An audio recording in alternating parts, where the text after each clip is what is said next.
Hello guides, how are you? This is Aarti Gupta. Welcome to let's success. आप लोग ये video देखिएगा और अंत तक वीडियो देखिएगा। मैं आपको एक से शायरी बोलने जा रही हूँ आपको।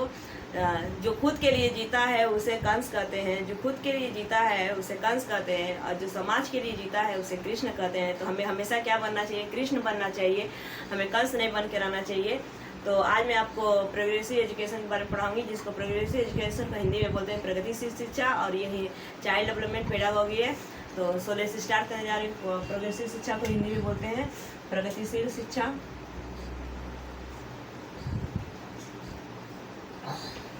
प्रगतिशील शिक्षा, प्रोग्रेसिव एजुकेशन को प्रगतिशील शिक्षा के नाम से हिंदी में बोलते हैं, जिसका दूसरा नाम होता है चाइल्ड सेंटर। चाइल्ड सेंटर को हिंदी में बोलते हैं बाल केंद्रित। इसका मतलब ये है कि इसमें शिक्षा का इम्पोर्टेंट नहीं रहता है। यहाँ पे किसका इम्पोर्टेंट दिया जाता है? इम्पोर्टेंट दिया जाता है चाइल्ड को दिया जाता है, चाइल्ड बच्चे को दिया जाता है। जो सिस्टम बनाया जाता है हमारा यहाँ, सिस्टम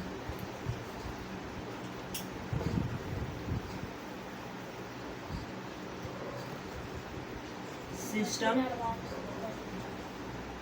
सिस्टम चाइल्ड, जो सिस्टम हमारा बनाया जाता है, जो शिक्षा का सिस्टम बनाया जाता है, तंत्र बनाया जाता है, वो किसके अकॉर्डिंग होना चाहिए? बच्चे के अनुसार, ना कि सिस्टम बच्चे के अनुसार सिस्टम होना चाहिए। और ये सिस्टम होना चाहिए, तंत्र होना चाहिए। और जो इनके फादर थे प्रोग्रेसिव एजुकेशन के, जो फादर थे जॉन डीवे थे, हिंदी में इनको जॉन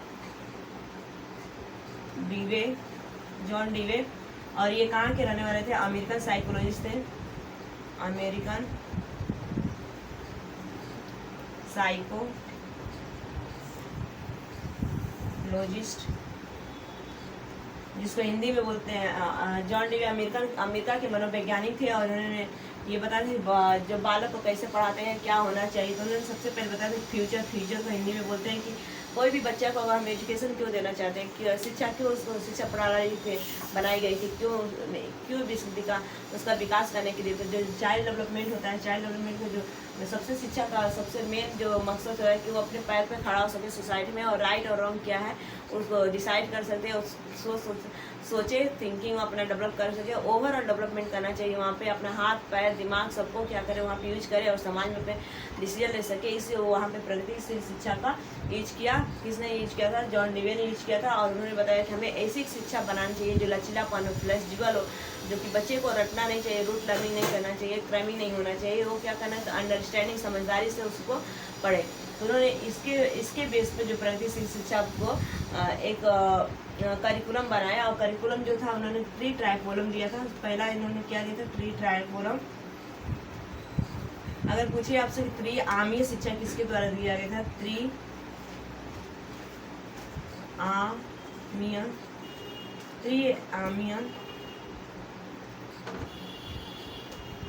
शिक्षा 1 मार्क्स दिया था। त्रिआमीय शिक्षा किसके द्वारा दिया गया था? आप लोग बताएंगे। जॉन डीवे के द्वारा दिया गया था। और त्रिआमीय शिक्षा में कौन कौन आता है? इसमें आपका आएगा यहाँ पे स्टूडेंट,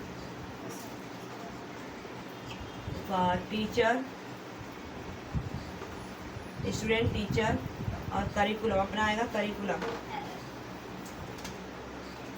थर्ड आता है करिकुलम। जो टीचर को हिंदी में बोलते हैं शिक्षक,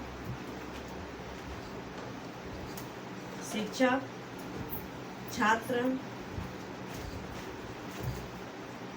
और इसको पाठ्यक्रम, करिकुलम बोलते हैं पाठ्यक्रम।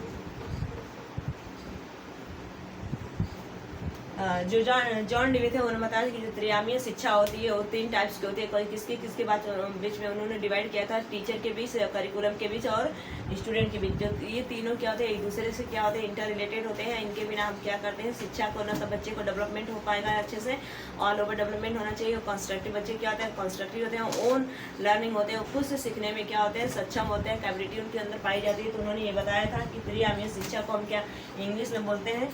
ट्राइपोलर। इंग्लिश में इसको बोलते हैं ट्राइपोलर। तो ट्राइपोलर था। और सिस्टम किसके अनुसार होना चाहिए? चाइल्ड के अनुसार चाहिए, ना कि सिस्टम के अनुसार बच्चा को चलना चाहिए, बच्चे को चलना चाहिए। हमें पहले ये डेमोक्रेटिक होना चाहिए डेमोक्रेटिक होना चाहिए और त्रिआयामी शिक्षा होनी चाहिए, जिसमें पाठ्यक्रम क्या होता है लचीला पाठ्यक्रम। और कोई भी अगर सब्जेक्ट पढ़ाते हैं इस क्लासरूम में तो उसको क्या करना चाहिए कि उसको छोटे छोटे टुकड़ों में बांट कर डिवाइड करके चंक करके उसको बच्चे के सामने रखना चाहिए और वहाँ पे प्रॉब्लम्स रखना चाहिए। जब तक प्रॉब्लम्स नहीं होगी, समस्या नहीं होगी, तब तक वो बच्चा क्या होता है एक्टिव ही नहीं होता है। एक्टिव होने के लिए उनको हमेशा हमें क्या करना चाहिए, वहाँ पे प्रॉब्लम रखना चाहिए, उन्होंने बताया था। और हमें रोट लगने से फ्री रखना चाहिए, उनको रटने पर नहीं अराइव होना चाहिए। उनको हमें क्या करना चाहिए, समझदारी से क्या होना चाहिए, अंडरस्टैंडिंग होना चाहिए, वहाँ पे डेवलप करना चाहिए। तो ये बताया था अपना।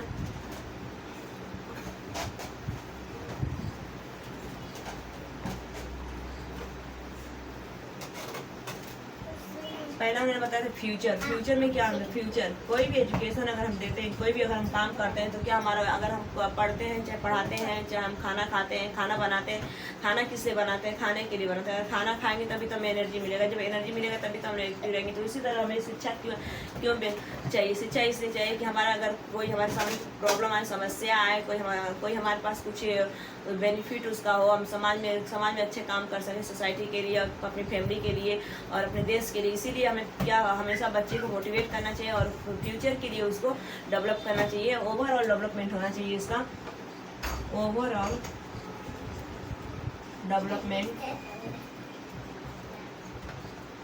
डेवलपमेंट होना चाहिए, पूरा सर्वांगीण विकास होना चाहिए। क्या होना चाहिए उसका, बच्चे का क्या होना चाहिए, बच्चे का सर्वांगीण विकास होना चाहिए, बच्चे का सर्वांगीण विकास होना चाहिए। ये उसके फ्यूचर के लिए होता है, फ्यूचर। अब दूसरे नंबर पर आता है कि क्या होना चाहिए उसका रिजल्ट भी तो आना चाहिए। अगर हम पढ़ते हैं तो हम पास नहीं होंगे, तो पास हो, अगर जब पढ़ते हैं तो एग्जाम भी तो देना पड़ता है। एग्जाम देखते ये चेक करते हैं कि पास है कि फेल है, कितना सीखा कितना नहीं सीखा। तो उसमें CC करके आता है, कॉन्टीन्यूस कॉम्प्रिहेंसिव इवैल्यूएशन करके आता है। तो चेक होता है कि टीचर भी देखता है और स्टूडेंट में, दोनों का क्या होता है देखा जाता है, असेसमेंट किया जाता है कि कितना बच्चे ने सीखा, कितना टीचर ने सिखाया, कैसे क्या अचीवमेंट किया था। ये दोनों वहाँ पे रिजल्ट देखा जाता है। इसमें प्रोग्रेसिव एजुकेशन में रिजल्ट को बोलते हैं परिणाम भी देखा जाता है। किसी चीज़ का परिणाम तभी तो पता चलता है कि कितना इम्प्रूवमेंट हुआ, क्या वहाँ पे लाभ है, क्या हानि है, तो ये देखा जाता है। थर्ड जाता है आपका कि बच्चा एक्टिव, पहले तो किसी चीज़ को काम करने के लिए एक्टिव होना चाहिए। अगर हम कोई भी काम करेंगे तो बच्चे को क्या करना चाहिए, अगर बच्चे रेडी नहीं है किसी काम के लिए, पढ़ने के लिए नहीं है रेडी है, तो पहले हम उसको रेडी करेंगे, एक्टिव करेंगे, सक्रिय करेंगे उस चीज़ को करने के लिए, पढ़ाई के लिए चाहे एक्टिविटी के लिए, किसी भी एक्टिविटी को करने के लिए बच्चे को क्या करना चाहिए, पहले एक्टिविटी सहभागी करनी चाहिए। किसके लिए, पाठ्यक्रम के लिए, मैंने करिकुलम के लिए। अपना फोर्थ उसके बाद आता है सोशल, किसके लिए ये कार्य करेंगे, हम समाज के लिए करेंगे। सोशल यहाँ पे जैसे सोसाइटी के लिए करना चाहिए। जब हम कोई भी काम करते हैं तो समाज के लिए सबसे मेन हमारा इम्पोर्टेंट क्या होता है, घर से जब हम बाहर निकलते हैं तो समाज में कैसे बात करना चाहिए, कैसे क्या करना चाहिए, तो ये उस बच्चे पे डिपेंड करता है, पेरेंट्स पे डिपेंड करता है। अगर आपसे पूछे कि पहली टीचर कौन होती है तो आप बताएंगे कि माँ होती है। माँ क्या होती है, इसकी पहली टीचर होती है। और फिर फर्स्ट मेंबर कौन होता है घर का, जो स्कूल कौन सा होता है, तो आप लोग बताएंगे कि फैमिली जो होती है उसकी फर्स्ट मेंबर, फर्स्ट स्कूल माना जाता है। और माँ जो होती है उसकी फर्स्ट टीचर होती है। उसके बाद जैसे समाज से निकलेगा तो इंटरेक्शन करेगा, किससे करेगा, इंटरेक्शन करेगा तो वो जाएगा समाज में, तो इंटरेक्शन फैमिली, दोस्त बनाएगा, फ्रेंड्स बनाएगा, फिर स्कूल जाएगा, वहाँ पे भी स्कूल में पीयर होंगे, क्लासमेट होंगे, तो ये सब उसके होंगे, क्लासमेट होंगे, तो यहाँ पे इंटरेक्शन करेगा। और बच्चे को हमेशा क्या इस क्लासरूम में क्या देना चाहिए, फ्रीडम देना चाहिए, वहाँ पे क्या देना चाहिए, स्वतंत्रता देना चाहिए। पर्सपेक्टिव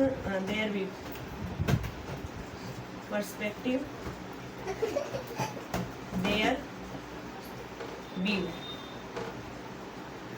इंटरेक्शन करना चाहिए बच्चे को, पर्सपेक्टिव देना, फ्रीडम देना चाहिए क्लासरूम में उसको कि अपना जो बातचीत करे, एक दूसरे से बातचीत करे, शेयर करे वहाँ पे। और डेमोक्रेटिक, तो लोकतांत्रिक होना चाहिए। लोकतांत्रिक का मतलब कि वो घुल मिल के क्लास में काम करे और एक साथ मिलजुल कर काम करे। जो कोई भी उनको प्रॉब्लम है तो मिलजुल कर काम करे, पर उनकी जो विचार और थॉट हो तो उनको वहाँ पे सम्मान, पर्सपेक्टिव में सम्मान देना चाहिए। और उसके बाद उनको क्या इंटरेस्ट, उनके अनुसार हमें क्या करना चाहिए, इंटरेस्ट, बच्चे के अकॉर्डिंग क्या करना, चाइल्ड के अकॉर्डिंग हमें क्या करना चाहिए, इंटरेस्ट डेवलप करना चाहिए कि अगर वो किस सब्जेक्ट में उसको अच्छा लगता है, कौन सा सब्जेक्ट उसमें उसको इंटरेस्ट है, तो उसके अकॉर्डिंग हमें क्या करना है, सब्जेक्ट पढ़ाना चाहिए, उसके अकॉर्डिंग हमें टाइम टेबल बनाना चाहिए। और फ्लेक्सिबल टाइम टेबल भी कैसा होना चाहिए, अपना टाइम टेबल फ्लेक्सिबल होना चाहिए, फ्लेक्सिबल होना चाहिए। जब हमारे समय सारणी होता है उसमें क्या होना चाहिए, वो लचीला फ्लेक्सिबल लचीलापन होना चाहिए। और इंटरेस्ट में जो होता है रुचि होना चाहिए। बच्चे के अकॉर्डिंग क्या होता है, रुचि, बच्चे के रुचि के अनुसार हमें सब्जेक्ट पढ़ाना चाहिए, बच्चे के अनुसार हमें टाइम टेबल बनाना चाहिए। और उनके व्यू को, उनके आइडिया को, उनके जो विचार होते हैं वहाँ पे स्कूल में जो क्लासरूम होता है उनको हमें क्या चाहिए, वहाँ पे क्या उनको महत्व देना चाहिए, ना कि अपने व्यू को रखना चाहिए। हमें बच्चे की बात सुननी चाहिए ज़्यादा से ज़्यादा, और अपने भी बात को वहाँ पे रखने की कोशिश करनी चाहिए, जाके वो बच्चे जैसे समझे उनको उससे समझाने में। अगर हमारे टीचिंग मेथड में अगर कोई चेंजेस लाना पड़े तो वहाँ पे हम क्या करते हैं, चेंजेस लाने हैं। तो ये अपना की पॉइंट रहता है। तो उसके बाद हम लोग मेथड खुद देखते हैं।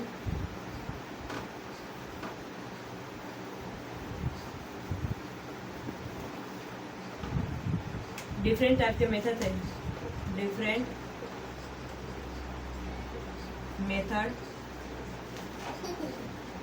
मेथड विभिन्न प्रकार की विधियाँ थी। पहली विधियाँ अपनी थी अपनी प्लेवे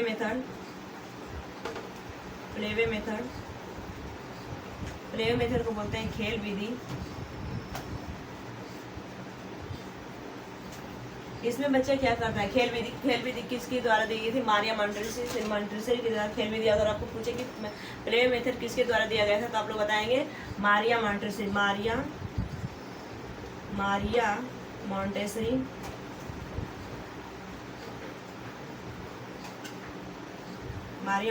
के द्वारा दिया गया था। और ये खेल विधि को बोलते हैं बच्चे को उसमें खेल के द्वारा स्कूल में सिखाया जाता है और उसके अकॉर्डिंग सिखाया जाता है। जिस स्तर में अगर बच्चा फर्स्ट में तो फर्स्ट के अकॉर्डिंग उनको, जिस फर्स्ट में पढ़ता है तो फर्स्ट में, अगर पहली कक्षा में पढ़ता है तो पहली कक्षा में उसको वातावरण डेवलप करना चाहिए उस पाठ्यक्रम के अनुसार। वहाँ पे खेल के द्वारा उनको ज़्यादा से ज़्यादा पढ़ाया जाता है। तो ये पहला मेथड था। और दूसरा आता है आपका प्रोजेक्ट मेथड, जिसको योजना विधि बोलते हैं, योजना विधि। और जो इनके फादर थे प्रोजेक्ट में जो फादर थे किलपैट्रिक। आपसे पूछेगा प्रोजेक्ट में किसके द्वारा दिया गया था, आप वो लोग बताएंगे किलपैट्रिक थे।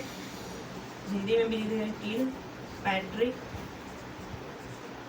प्रोजेक्ट डिफरेंट टाइप का असाइनमेंट दिया जाता है बच्चे को। जैसे दिवाली है तो दिवाली से रिलेटेड दिया बनाने के लिए उनको दिया जाएगा, होली है तो कलरफुल दिया जाएगा, दुर्गा पूजा है, नवरात्रि है तो नवरात्रि से उनको ड्राइंग दिया जाता है, क्रॉप दिया जाता है।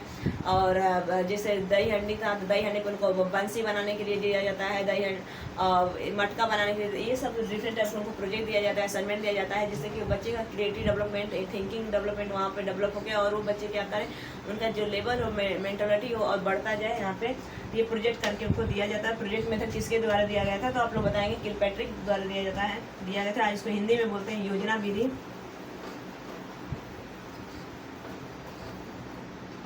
तीसरे नंबर पर आपका आता है डिस्कवरी या ह्यूरिस्टिक मेथड।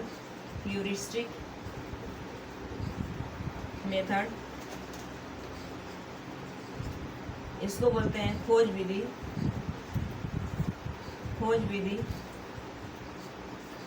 डिस्कवरी मेथड देखो, दूसरा नाम होता है ह्यूरिस्टिक मेथड। ह्यूरिस्टिक मेथड को हिंदी में बोलते हैं खोज विधि। और आपसे पूछेगा तो कि डिस्कवरी मेथड किसने दिया था तो आप बताएंगे जॉन डीवे ने दिया था। ह्यूरिस्टिक मेथड दिया था आर्मस्ट्रांग करके थे, एक मनोवैज्ञानिक, उन्होंने दिया था। और इसमें क्या होता है, बच्चा क्या करता है, कोई भी काम करने के लिए, कोई भी अगर चीज़ उसके सामने प्रॉब्लम रखी गई है तो जैसे किसी चीज़ को अभी ताजमहल नहीं देखा है तो ताजमहल के बारे में क्या करेगा, गूगल पर जाएगा, सर्च करेगा, वहाँ पे उसके बारे में सोचेगा, गूगल से सर्च करने के बाद कि ताजमहल की लंबाई कहाँ कितनी है, किसने बनवाया था और वो कहाँ पे लोकेटेड है, तो उसके बारे में वो खोजेगा और उसके बाद देखेगा वहाँ पे। तो क्या करेगा, वो फॉर्मल ऑपरेशन में चला जाएगा, क्योंकि उसके सामने जो चीज़ सामने दिखाई जाती है उसको कंक्रीट ऑपरेशन बोलते हैं। लेकिन जो चीज़ सामने नहीं दिखाई, अमूर्त होती है तो उसको दिखाई नहीं देती है, तो उसको देखेगा फॉर्मल में, तो डिस्कवरी करेगा, वहाँ पे खोजेगा। तो ये आती है आपका, इसको हिंदी में बोलते हैं खोज विधि बोलते हैं। और किसने दिया था तो आप लोग बताएंगे आर्मस्ट्रांग ने दिया था खोज विधि को जॉन डीवे ने, और ह्यूरिस्टिक विधि को आर्मस्ट्रांग ने दिया था। उसके बाद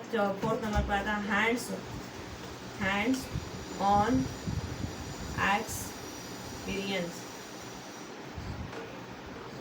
एक्सपीरियंस, हैंड्स ऑन, इसमें हस्तक्षेप, इसको बोलते हैं हस्तक्षेप हिंदी में, हस्तक्षेप,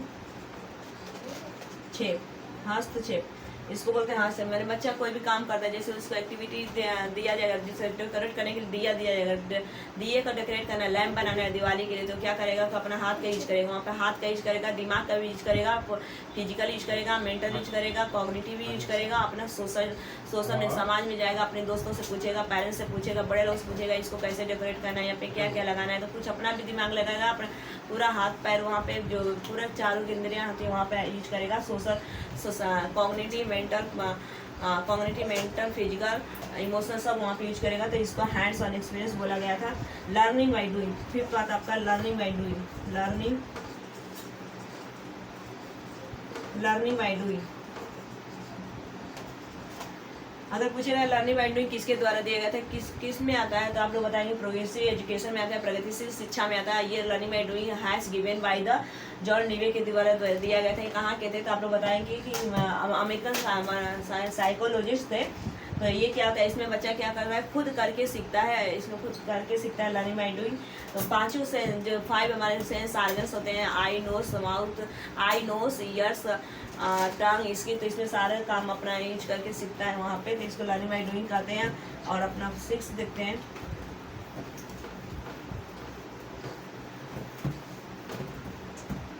अपना 6 आएगा problem solving, problem solving method,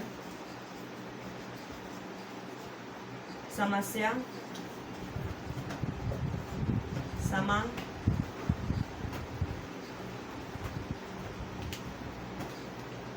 समाधान विधि। प्रॉब्लम सॉल्विंग मेथड को बोलते हैं हिंदी में समस्या समाधान विधि। इसमें क्या होता है कि बच्चे के सामने समस्या रखी जाती है, बहुत सारे प्रोजेक्ट रख देते हैं उसमें से, और उसको बोलते हैं कि इस प्रोजेक्ट से करो जो तुमको अच्छा लगे, जो तुम्हारा इंटरेस्ट है, जो जिसमें उसमें क्या करो उसमें रखो, और उसके अकॉर्डिंग तुम अपना प्रोजेक्ट बनाओ। तो ये समस्या रखी जाती है क्लास में, करिकुलम में, वहाँ पे पाठ्यक्रम में, तो वहाँ पे बच्चा क्या करता है तो ये समस्या समाधान होते हैं। और ये आपका रहा प्रगतिशील शिक्षा एजुकेशन, जो बहुत ही क्या होता है कि बहुत ही कॉमन होता है। और आपका लास्ट आता है individual difference, individual difference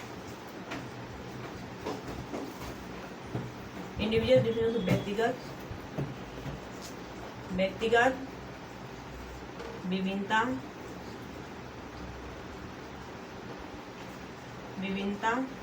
individual difference को हिंदी में बोलते हैं व्यक्तिगत विभिन्नता बोलते हैं, जिसमें क्या होता है बच्चे को एक एक करके वहाँ पे टीचर क्या करती है, ऑब्जर्व करती है कि बच्चा किसने कितना सीखा, और वहाँ पे जो अगर उसको इम्प्रूवमेंट करता है, वहाँ पे अगर कोई प्रॉब्लम रहती है तो उसका डायग्नोस किया जाता है, निदान के बाद उसका उपचार किया जाता है, ट्रीटमेंट किया जाता है, तो डायग्नोस रिमीडियल किया जाता है। हिंदी में बोलते हैं डायग्नोस्टिक को बोलते हैं हिंदी में निदान करना, और रिमीडियल को हिंदी में बोलते हैं उपचार करना। जब कोई बीमार पड़ता है डॉक्टर के पास जाता है, तो डॉक्टर सबसे पहले पूछते हैं कि तुमको क्या प्रॉब्लम है, उसके अकॉर्डिंग क्या करते हैं, दवा देती है।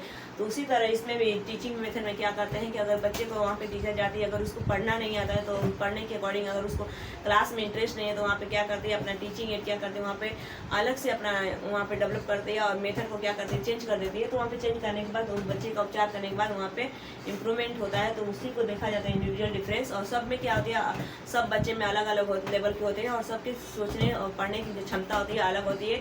तो ये रहता है आपका progressive education. Thanks for watching this video. Like कीजिएगा, शेयर कीजिएगा, सब्सक्राइब कीजिएगा।